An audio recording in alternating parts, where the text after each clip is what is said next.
ലോകത്തുള്ള ഈ പിന്നാക്കം നിന്നിട്ടുള്ള ജനത അല്ലെങ്കിൽ സാമൂഹികപരമായിട്ടുള്ള ഇവല്യൂഷനിൽ പിന്തള്ളപ്പെട്ട ജനതകൾ ലോകമെമ്പാടും കയറി വന്നിട്ടുണ്ട്. ഇതേ കണക്കുള്ള ഉച്ചനീചത്വങ്ങളും ഒക്കെ നേരിട്ടിട്ടുള്ള ബുദ്ധമതത്തിൽ പോലും അതുണ്ട്, ഹിന്ദുമതത്തിലുള്ളത് പോലെ തന്നെ എല്ലായിടത്തും ഉണ്ട്. ഈ കയറി വന്നിരിക്കുന്ന ജനതകളൊന്നും നമ്മൾ ഈ പറയുന്നോണം കഴിഞ്ഞ 100 വർഷം കൊണ്ടുണ്ടാക്കിയ ജാതി സംവരണം എന്ന് പറയുന്ന സംഗതി വെച്ചല്ല.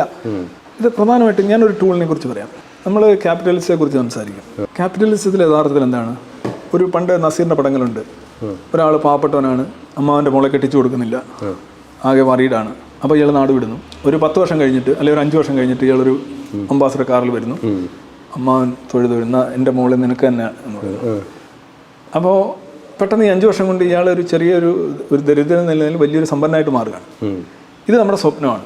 ഈ സ്വപ്നം നമുക്ക് നടപ്പിലാക്കാൻ കഴിയുന്ന ഏക സാമൂഹ്യ വ്യവസ്ഥ എന്ന് പറയുന്നത് മൂലധനത്തിൽ അധിഷ്ഠിതമായിട്ടുള്ള ഒരു സമ്പദ് വ്യവസ്ഥയാണ്. മറ്റ് സമ്പദ് വ്യവസ്ഥകളെല്ലാം തന്നെ കച്ചവടം ആര് ചെയ്യണം, എന്ത് ചെയ്യണം, സമ്പത്ത്